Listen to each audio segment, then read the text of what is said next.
আজকে কি চানটা না করলে হয় না? তা কি করে হয়? স্নান না করলে তোর পেটের মধ্যে আগুনটা নিভবে কি করে? আগুন? কোথায় আগুন? ওই তো দেখ না, তুই ফু কর, দেখবি মুখ দিয়ে ধোঁয়া বেরোচ্ছে। সত্যি সত্যি? হ্যাঁ তো, যা আয়নায় গিয়ে দেখ।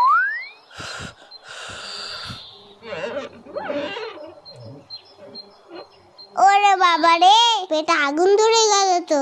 শিগগিরই যাই, চানটা করে নি। ও মা, গরম জল দাও তো, স্নানটা করে নি। এই মুখটা ঢালবো না, না পরেরটাই ঢালবো কোনে। ঠান্ডা ঠান্ডা কুল কুল, চান করতে আসাটাই ভুল। এই তো পেয়েছি, আগে তোদের চান করাই, না হলে তোদের পেটে আগুন লেগে যাবে। তখন বুঝবি ঠেলা। এই জায়গাটাইতে জল দিই তো।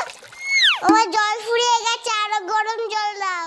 এত গরম জল নিয়ে কি করছে দেখি তো। ও কি চকচক করছে। গ্যাস পুড়িয়ে গরম জল করেছি কি তোর বাথরুম ধোয়ার জন্য?